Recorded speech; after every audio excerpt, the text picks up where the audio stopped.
Fala galera, beleza? Mais uma vez aí cá embaixo com vocês para trazer uma análise de Bitcoin. Como vocês estão? Beleza? Aí sim! Então hoje dia 12 do 5 aqui de 2020 às 11h51 da manhã estamos começando aqui mais uma análise de Bitcoin e Ethereum e não poderia deixar de ser agora agradecer que somos 710 inscritos aqui no canal, meu irmão. Muito obrigado a todos vocês aí que estão se inscrevendo no canal, ativando as notificações, deixando seu like aí e também a sua opinião, né galera? Vamos deixar a opinião aí, trocar essa ideia, beleza? Tamo junto. Muito importante aí, grupo Telegram, aperta aí, ó, descrição do vídeo, tem lá link, entra no grupo das baleias e é nóis, beleza? E aí a gente vem direto aqui para o nosso medidor de sentimento do mercado aí hoje na casa dos 39 pontos aí, fez uma mínima menor do que as mínimas anteriores, mas ainda nada de preocupar, né? Tá aqui na mesma região aqui, sambando aqui nessa região aqui das mínimas anteriores, então a gente vai ficar de olho aí nesse medidor de sentimento, semanalmente a gente está trazendo ele aí. Ontem a gente teve a raiva, um dia muito especial aí, e esse processo é fundamental para que a escassez do Bitcoin continue se desenvolvendo e cada vez mais melhorando e aumentando a capacidade de pessoas entenderem esse processo, porque sim, a Halving chama muitas pessoas novas para o mercado Bitcoin. As pessoas aprendem com a tecnologia neste momento da Halving. Então esse processo da Halving, além de ser fundamental para a escassez do Bitcoin, para a política monetária do Bitcoin, para você que entende um pouco mais sobre economia e entende um pouco mais sobre finanças, saber como é que essas políticas monetárias e a capacidade do Bitcoin de travar o valor, né, de segurar valor com o passar do tempo a partir dessas políticas monetárias que ele tem, você entende que a Rave é um processo essencial, né? Então, muito interessante a gente ter vivido isso aqui com Skin in the Game, né, galera? Então, parabéns a vocês aí que estão com Skin in the Game aí no momento tão top quanto esse aqui na história do Bitcoin, né? Essa foi a minha primeira Rave e a gente vai ter muitas outras aí ainda para contar a história. Então, a gente tem aqui a taxa computacional aqui da rede do Bitcoin, né? A hash rate, que é chamada, que é a capacidade computacional da rede, né? Como a rede está se comportando, né? É interessante a gente ver que, apesar da Halving aí, a gente não teve nenhum tipo de movimento ainda expressivo aqui na hash rate, né? A gente tem aqui a hash rate completamente tranquila, né? Inclusive até próximo das máximas históricas, né? A máxima histórica foi aqui na casa dos 123 milhões de terahashes e a gente tem aqui a hash rate agora no momento aqui com cerca de 121 milhões de terahashes, né? O que isso é muito interessante porque a gente vem ver aqui que não afetou em nenhum momento a capacidade da rede de gerar novos blocos, né? Ou seja, minerar novos blocos e aí fazendo com que as transações sejam validadas e todo mundo continue utilizando a rede de maneira plena, né? Então, eu achei muito interessante isso aí que está acontecendo. A gente pode ver aqui que em alguns momentos a gente tem um delay maior, né, uma demora maior para poder minerar um bloco, como foi aqui, por exemplo, o penúltimo bloco que foi minerado, o 630.118, ele foi minerado 45 minutos atrás. E aí, simplesmente o último bloco que foi minerado, o 630.119, ele foi há 12 minutos atrás. Então teve uma diferença aí de mais de 10 minutos, né? Isso é normal na rede. Eu já falei para vocês aqui como a rede é esse ser vivo, né? Com esse mecanismo lindo que o Satoshi Nakamoto criou sobre a dificuldade da rede, torna ela simplesmente um organismo vivo que se adapta à sua hash rate, né? Se a hash rate cai, com o passar de 2 semanas a gente tem essa média de 2016 blocos que são minerados, e a cada 2016 blocos que são minerados, a gente tem essa obra-prima do Satoshi Nakamoto que conseguiu transformar o Bitcoin em um ser que evolui, né?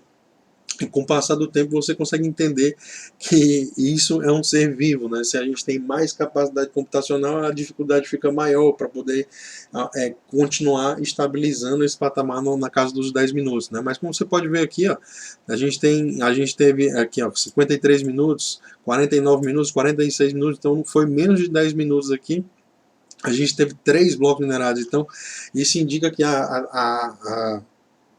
a nossa dificuldade de mineração ainda não foi reajustada. Como eu comentei com vocês, o próximo reajuste na dificuldade de mineração, ou seja, no próximo completar desses 2016 blocos, a gente vai ter um novo reajuste da taxa de mineração e ele vai variar de acordo com o que tiver a taxa computacional, a hash rate, que a gente está vendo aqui, do dia desse último bloco, entendeu? Desses 2016 blocos, ou seja, vai ser agora mais ou menos dia 18 desse mês, né? Então, a gente tem mais ou menos a cada 2 semanas esse processo e torna o Bitcoin um ser completamente antifrágil, né? Porque aí ele consegue se adaptar a qualquer tipo de situação que aconteça, né? Então é muito interessante isso aí que está acontecendo. A gente teve ontem aqui o último bloco minerado, né? O 629.999, que foi o último bloco minerado com a taxa recebendo a recompensa de 12,5 Bitcoin, né? E ele também ganhou mais 1,07 Bitcoin aqui só de taxa das transações, né? Que sim, assim também é uma forma dos mineradores de ganhar dinheiro, né? De poder bancar os seus custos e também lucrar, né? Que essa é a ideia do cara investir dinheiro é para lucrar, né? Se o cara está investindo dinheiro em projetos, mineração, energia elétrica, contratos, governo, bancos, fazendo tudo isso aí para poder mineração de Bitcoin funcionar, ele tem que ter a recompensa. Então, todas as taxas das transações que foram incluídas dentro desse bloco, né, desse último bloco com a recompensa de 12,5 Bitcoin antes da halving, né, chegou a 1,07 Bitcoin aí, o que trouxe a recompensa mais essas taxas a 13,57 Bitcoin aqui, um pouco mais de 117 mil dólares aí para o minerador que minerou este bloco, né? Então, muito interessante aí, tem uma peculiaridade aí sobre esse bloco, mas antes eu vou falar aqui sobre o 630 mil, né, que foi o bloco da Halving. Ele simplesmente chegou aqui você pode ver aqui a diferença, né? Aqui continua as taxas dos blocos, né? Das taxas das transações que as pessoas pagaram para ser adicionado àquele bloco. E a recompensa caiu para 7,16, né? Que é a soma dos 6,25, que agora é a recompensa dos mineradores para minerar um bloco, né? Como o Satoshi fala, o subsídio aos mineradores.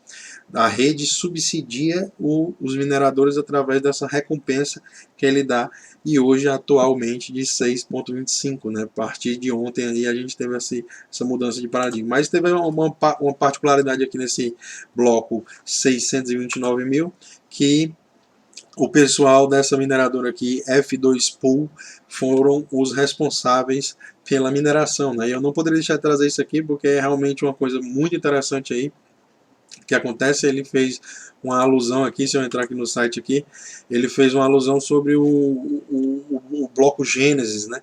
Quando o Satoshi criou, falando sobre a, a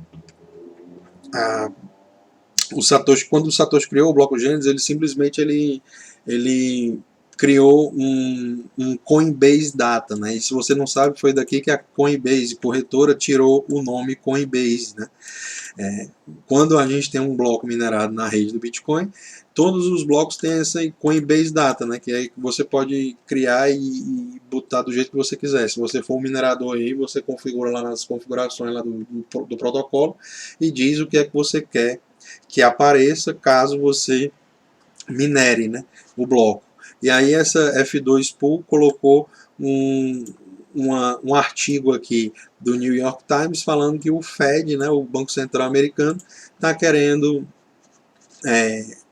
injetar mais 2,3 trilhões, né, o que seria aí 3, 4 vezes aí acima do que foi o plano de resgate da economia em 2008 e 2009, né, quando a gente teve a crise do subprime, né. Então é muito interessante a gente ver essa alusão que o pessoal dessa F2 Pool fez nesse bloco, né. Eles adicionaram esse Coinbase Data, né, essa informação a esse bloco, ela sempre vai estar registrada lá na blockchain do Bitcoin, né? Então é muito interessante esse momento, a gente está vivenciando aí, entendendo tudo isso que está acontecendo, né, galera? Porque os governos aqui com os bancos centrais aqui, com esse senhor aqui, Jerome Powell, eles estão cada vez mais tentando manipular as pessoas, né?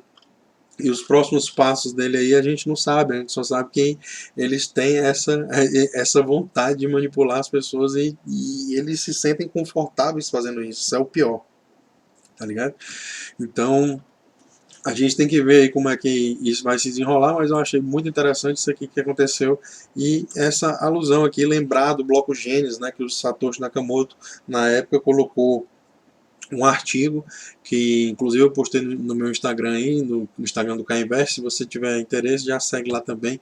E é nóis, é a capa do que o Satoshi Nakamoto utilizou para poder colocar aqui no Coinbase Data, né? Então é muito interessante aí tudo isso que está acontecendo aí. Com isso, galera, a gente vem direto aqui para o nosso CoinGecko fazer aquele refresh live aqui especial, como sempre, para a gente ver como é que anda aqui a movimentação aqui do preço das criptomoedas e do valor do cap também, hoje chegando a 246 bilhões de dólares aí, num total, uma alta de 0,8% aí nas últimas 24 horas deste cap, né? A gente tem um volume chegando a 93,4 bilhões de dólares aí nas corretoras tradeadas, então é muito interessante a gente ver esse volume nesse patamar aqui no CoinGecko, né? Que é eu julgo ter menos negócio de wash trading, né? Que é aquelas corretoras que ficam criando volume fake, tá ligado? E a gente vem ver aqui o Bitcoin hoje com 66,2% da dominância, o Ethereum com 8,6% da dominância desse mercado, e é muito interessante a gente ver aqui como anda, né? Então o preço do Bitcoin aqui agora com cerca de 8.884 dólares aí, segurando bem a pancada da Halving aí, os mineradores não estão vendendo de maneira forte demais, não estão capitulando, né? A gente está vendo que está mantendo esse patamar de preço, né? E é interessante demais a gente continuar acompanhando aí esses patamares, né? O Bitcoin com a altinha aí de 0,2% nas últimas 24 horas, o cap chegando a 163 bilhões de dólares. O Ethereum com cerca de 191 dólares aí, uma altinha de 1,8% nas últimas 24 horas e continua negociando aqui acima dos 21 bilhões de dólares, né? Nos últimos dias aqui teve umas pancadas aí nas cripto aqui, mas tá segurando de boaça total. Chainlink 3,78, Kyber Network 63 cents e Synthetic 78, tá moando, né? Vamos direto aqui pro espaço sideral. E a gente tem aqui o preço do Bitcoin no gráfico diário, de toda a movimentação, de tudo que existiu aqui nos últimos 10, 11 anos aí. Então é muito interessante a gente estar olhando para esse sentido e entender que o Bitcoin é um ativo que tem subido e subido bastante aí nesses últimos tempos, né? Então hoje, olha que interessante aqui o que eu venho falando com vocês aí. Diariamente a gente vem falando, quando o preço estava aqui em cima, né? Eu falando para vocês, pessoal, o preço está meio distante aqui do fractal 21 períodos. A galera, que não sei o que, deixa de pôr, eu acho que não sei o que. Meu irmão, pode ser que a gente tenha uma realização aí, a gente volta para testar esse patamar. E olha o que aconteceu, bumba, galera. A gente vem lá, ó, e blau, vai mesmo em cima, tá ligado? E aí o que foi que eu falei? Fractal 21 períodos, ele é um grande valorizador também, porque a gente sabe se ele está numa tendência de curto prazo de alta ou de baixa. Se ele estiver acima, ele está de alta. Se ele estiver abaixo, ele está de baixa. Então, é muito interessante a gente estar de olho nesse patamar e entender, né, que ele também está segurando aqui a bancada do fractal aqui de 305 períodos, né, essa nossa linha azul clara aqui, que está hoje nos 8.618 dólares. Em nenhum momento ainda depois desse dump a gente fechou o candles, né, abaixo desse patamar, no máximo em cima ali, na quebradinha ali. Então não considero que a gente chegou a fechar candles abaixo desse fractal de 305 períodos, e é interessantíssimo que isso continue dessa forma, né?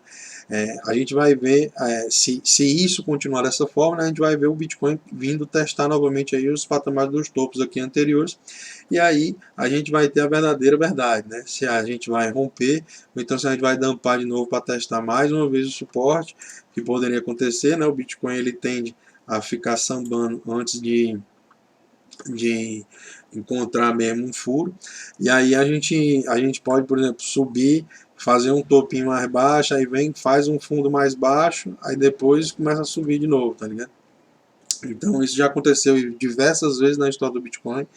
A gente ainda está aqui com o nosso formato de bump and run, que o alvo dele seria no topinho aqui nessa região, né? Então esse patamar de bump and run ainda não foi descaracterizado, na casa dos $10.500 aqui é nosso alvo. Então a gente continua tentando ver aí, por quê? Porque o preço está continuando acima de todos os nossos fractais, que a gente analisa aqui no, no, no gráfico diário, né? Então é bem interessante aí, a gente está vendo esses patamares. Uma coisa que eu ressaltei aí nos últimos dias é que no RSI a gente tem um topo aqui que foi feito na casa dos 75 pontos no RSI, e aqui a gente fez um preço de $10.500, e aqui a gente fez um RSI mais alto do que a gente fez um RSI aqui na casa dos 81 pontos, ou seja, mais alto do que quando a gente completou os $10.500 aqui. Aqui a gente estava nos 75 pontos aqui embaixo, e aqui a gente está com 81. E isso indica que o RSI está na trajetória de alta, ou seja, a gente fez um novo topo no RSI, mas não fez um novo topo no preço. E isso significa o quê? Para você que está aqui no canal, me diga, escreva aí no comentário. Divergência bullish, né, galera? A gente tem uma divergência bullish, né? O RSI fez um topo mais alto do que o topo anterior, e o preço fez um preço mais baixo do que o preço anterior. Então isso é uma das formas de você enxergar que o RSI, a galera quer olhar RSI só de negócio de 2 horas, 4 horas, meia hora, 15 minutos, tá ligado? E não é assim, você tem que entender que os movimentos demandam de tempo para poder se desenrolar, né? Então a gente, apesar de estar caindo aqui e estar recuando para regiões mais neutras, a gente ainda continua no patamar muito saudável aqui, no meu ver, também no RSI, né? Então o Bitcoin está bem de boa total aí. Suportes abaixo, a gente tem aqui o nosso fractal de 200 períodos hoje nos $8.000 aqui, $8.040. Então é muito importante que a gente continue mantendo aí $8.000, mantendo esse patamar aqui, porque é um dos grandes balizadores, né, esse fractal de 200 períodos, de 100 períodos, é um dos grandes balizadores aí para muitas pessoas, muitos traders aí no mercado, né? Se tiver acima de 200 períodos é compra, vamos vender, vamos pro céu, para a lua, para o espaço, tá ligado? Se tiver abaixo, vende tudo, tá ligado? Tanto é que você vê aqui, ó, claramente, quando perdeu aqui o 200 períodos, olha o que acontece, ó, tá ligado? Perdeu de 200 períodos aqui, cascada, zona violenta aqui, descendo e caindo com tudo. Então é muito importante também que a gente mantenha esse patamar dos $8.000 aqui, suporte importantíssimo aí para o preço do Bitcoin, né? No momento aqui 8.870 tá interessante pra caralho, né, galera? Tá muito bom mesmo aí, não tem nem o que reclamar, a galera gosta de chorar muito aí. Parada cair 20% aqui, como eu falei que poderia cair, né, dias atrás, eu comentei sobre isso, e realmente é normal, são movimentos normais, você não pode esperar que comece a subir, vai, não é assim, galera, tá ligado? O mercado tem relaxamento, existem traders no mercado, né, galera? Vocês são traders, a maioria, mas vocês têm que entender que vocês é quem geram liquidez no mercado. Você sendo liquidado ali, porque o seu stop foi chamado, ou então alguma coisa do tipo, a sua margem foi chamada, você está dando liquidez para o mercado. Ou você está comprando ou você está vendendo. Nada mais, nada menos do que isso. Quando você tem uma ordem de estar long no mercado, está comprado no mercado, se você for estopado, você vende. Tá ligado? É assim que é.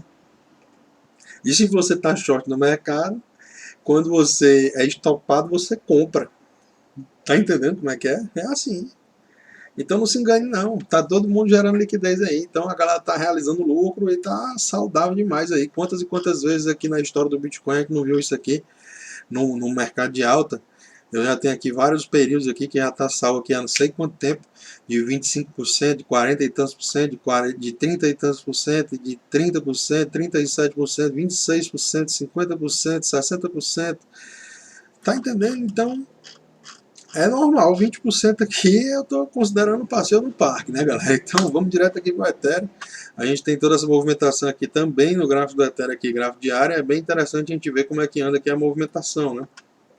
Então, vindo aqui para os dias de hoje, a gente continua vendo aqui o Ethereum negociando dentro do nosso patamar, da nossa box vermelha, né? E ele veio, inclusive, aqui a testar o nosso fractal de 200 períodos aqui, essa linha amarela, né? Que eu também falo para vocês que é a mesma coisa, não importa o ativo. É o fractal de 200 períodos, tá ligado? São 200 dias para trás. Se ele está acima é porque está na trajetória de alta. Se ele está abaixo é porque está caindo. Então é normal, é só você entender, tá ligado? Hoje o fractal de 200 períodos, $174, segurando a pancada muito forte. A gente não chegou a fechar nenhum candle abaixo do nosso fractal de 610 períodos. Então, 610 períodos está ali nos $180. Se a gente mantém esse patamar acima dos 610 períodos, a gente vai sim estar indo buscar o nosso próximo fractal. E o próximo fractal depois dos 610 períodos, para vocês aí que estão inscritos no canal, já sabem. Aí, ó. 1.200 períodos. E esse daqui hoje está nos $289 ali praticamente, tá ligado, galera?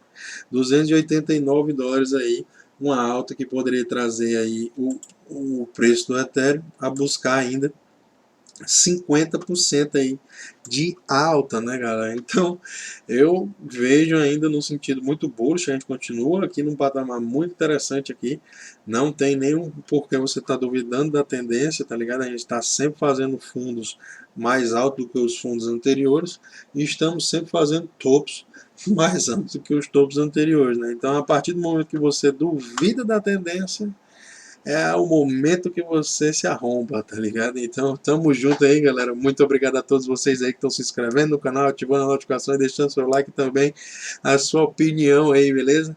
Tamo junto. De histórico ontem aí, Raven, é nóis. O mundo é de quem investe aí. Qualquer dúvida, deixa no comentário. Um abraço e valeu.